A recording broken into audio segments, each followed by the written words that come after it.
Bismillahirrahmanirrahim. I am Tahir Mahmood, Preceptor of Mathematics for 10th class. Friend, आज हम दोबारा से चैप्टर नंबर 7 को ही कंटिन्यू करें, ट्रिग्नोमेट्री, और इसका लेक्चर नंबर 3 आज एक्सप्लोर करेंगे. फ्रेंड, आप लेक्चर लेने से पहले कुछ वही उसी तरह की कोई इंस्ट्रक्शंस के लेक्चर को प्रॉपरली अटेंटिव होके सुने, देखें, और जो इस लेक्चर में इम्पोर्टेंट चीज़ें हों उसको अपनी नोटबुक पे नोट करते रहें ताकि आपके लिए इन फ्यूचर ये एज ए रिकॉर्ड रहे और आपके एग्ज़ाम पॉइंट ऑफ व्यू से आपके लिए हेल्पफुल हो. स्टूडेंट, क्योंकि ये चैप्टर इम्पोर्टेंट भी है, इसमें आपके लिए क्वेश्चंस जो हैं वो आपके लिए ऐसे हैं जैसे फ्री में नंबर आपको कोई दे और वो आप उसको ले लें, क्योंकि आपकी जितनी भी परसेंटेज आगे बननी है वो मैथ और इस तरह के सब्जेक्ट जो आपको 100% मार्क्स दे सकते हैं वो उसी में ये हमारा ये भी मैथ भी शामिल है. इसलिए इसे प्रैक्टिस इस चैप्टर की ज़्यादा करें, ये आपको वेटेज के लिहाज से आपको फ्रूटफुल होगा. अच्छा जी, आज हम सेक्टर ऑफ द सर्कल की बात करेंगे. सेक्टर ऑफ द सर्कल में क्या है जी, आपने सामने आपको डायग्राम नज़र आ रही होगी स्क्रीन पे. एक हमारे पास सर्कल है जिसका सेंटर O है और इस पर हमने डिफरेंट सर्कल के आउटर बाउंड्री जिसे हम सर्कमफ्रेंस कहते हैं, इस पर हमने पॉइंट्स ले लिए हैं. जिसमें सबसे पहला पॉइंट्स में रेड कलर के अंदर मैं जो उसको एक्सप्लेन करना चाह रहा हूँ, एक रेड कलर की लाइन आपको नज़र आ रही है. This is the part of the circle of circumference. Circumference एक पार्ट हमने ले लिया, एक लाइन उसमें आर्क सेगमेंट हमने ले ली. तो segment of the circle of circumference that is called an arc.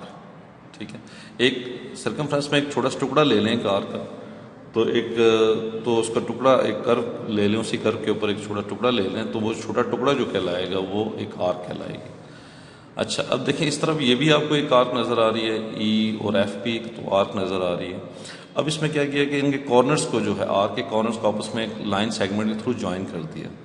अब ये ब्लू कलर का जो एरिया आपको नज़र आ रहा है, एक सेगमेंट भी नज़र आ रही है, एक आर्क भी नज़र आ रही है. तो ये सेगमेंट, लाइन सेगमेंट और एक आर्क जो है ये आपस में part of the segment of the circle, यानी सर्कल का एक हिस्सा शो कर रहे हैं.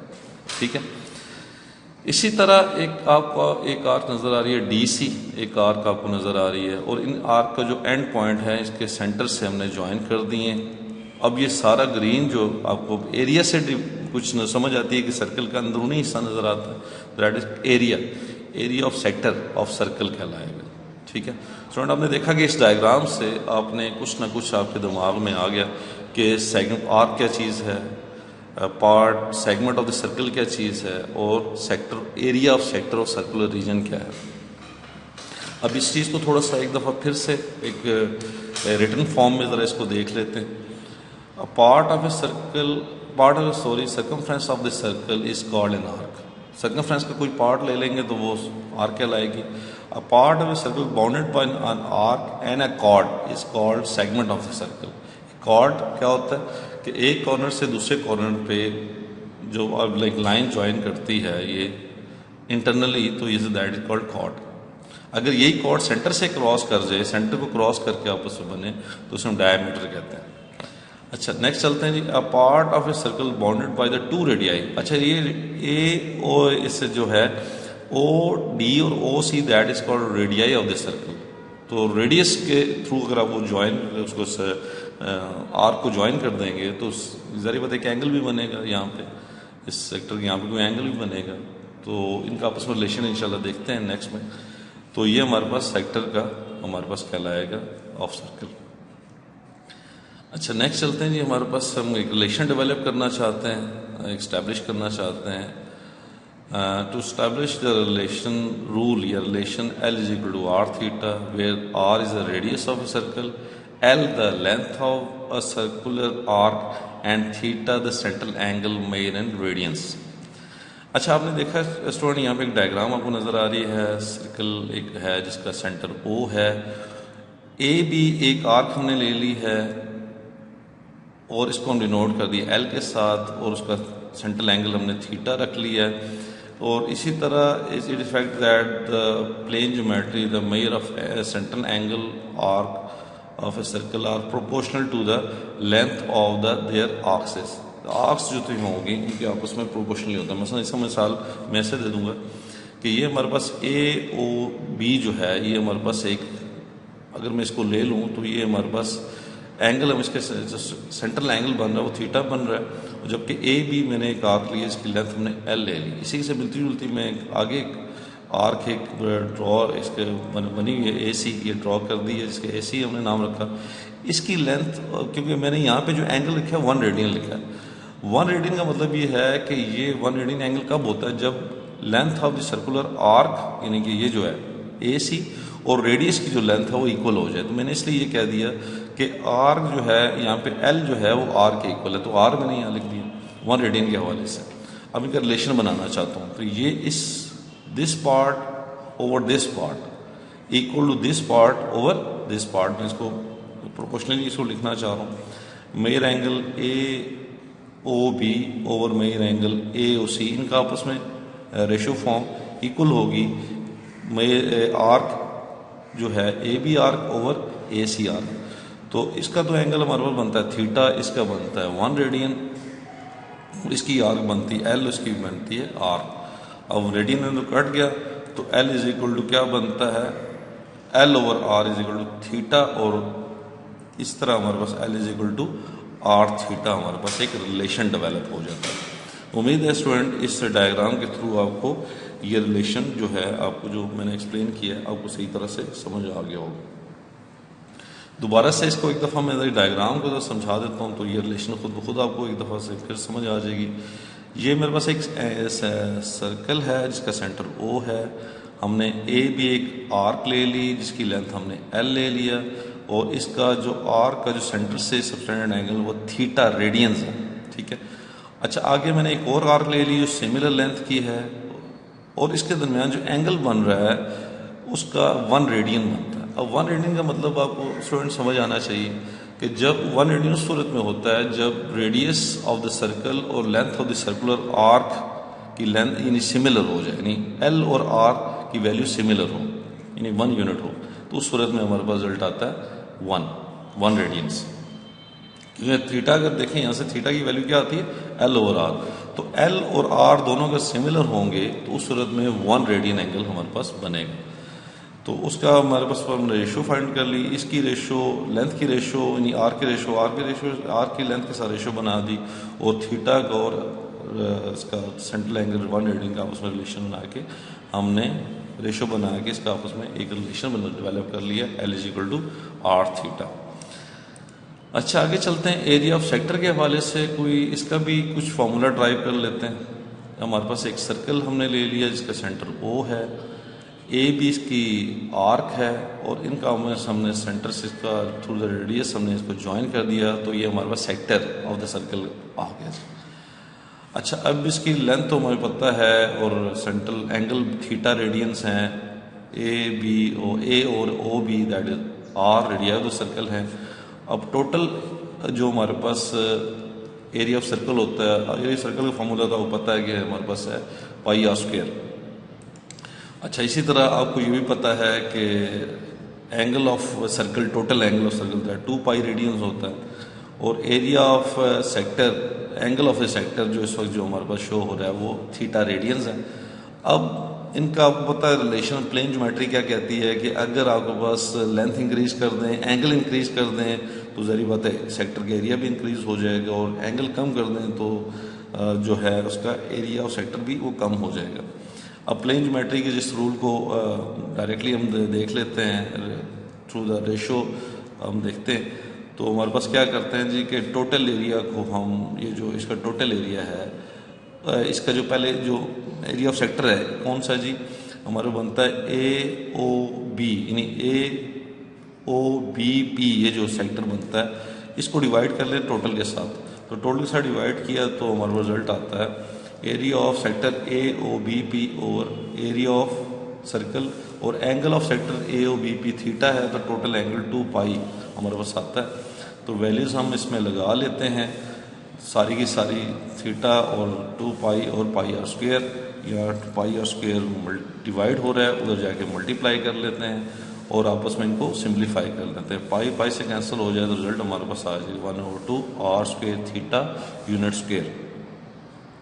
उम्मीद है स्टूडेंट कि ये जो रिलेशन हमने डेवलप किया है और एक फार्मूला हमने एरिया ऑफ सेक्टर का ड्राइव किया, आपको बड़ी अच्छी तरीके से आपको समझ में आ गया होगा। इसको थोड़ा सा दोबारा से अपने इसकी प्रैक्टिस कर लीजिएगा ताकि आपको ये चीज़ें ज़हन नशीन रहें और नेक्स्ट जो हम यूज़ करें एक्सरसाइज के अंदर तो आपके वहाँ पे कोई प्रॉब्लम आपको ना हो। अच्छा जी, ये रिलेशन तो हमने डेवलप कर लिया। अब एक्सरसाइज पे चलते हैं। एक्सरसाइज हमारे पास 7.2 है। पहला क्वेश्चन हमारे पास है find theta when l is equal to 4.5 metre और आर दे दिया 2.5 मीटर।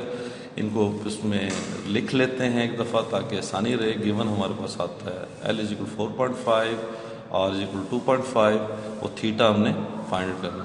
थोड़ी देर पहले ही हमने रिलेशन डेवलप किया जी, L is equal to are theta और हमने फाइंड थीटा करना है तो आर हमारे पास थीटा से मल्टीप्लाई होगा, जाकर डिवाइड कर देंगे तो L theta is equal to L over R आ जाएगा। एल की वैल्यू 4.5, आर की वैल्यू 2.5। इनको आपस में सिंप्लीफाई कर दिया, डिवाइड कर दिया तो हमारे पास 1.8 रेडियंस हमारे पास रिजल्ट आ जाता है। तो स्टूडेंट आपने देखा कि अब रिलेशन डेवलप करने के बाद हमारे पास कितनी आसानी के साथ हमने क्वेश्चन को सॉल्व कर लिया। अच्छा जी, अब क्वेश्चन नंबर 2 इसी तरह है। Find the l. एल हमने फाइंड करना है, length of the arc find करनी है। वह theta is equal to 60 degree 30 minutes और आर की वैल्यू 15 मिलीमीटर दे दी है। अच्छा, उसी तरह कुछ सोल्यूशन में हम वैल्यूज गिवन लिख लेते हैं। थीटा 60 डिग्री 30 मिनट्स और आर की वैल्यू दी 15 मिलीमीटर। एल फाइंड करना है तो हमें पता है कि l is equal to are theta होता है। थीटा क्योंकि डिग्रीज में है, सबसे पहला हमने रेडियन में चेंज करना है तो 60 डिग्री 30 मिनट्स को हमने चेंज कर दिया।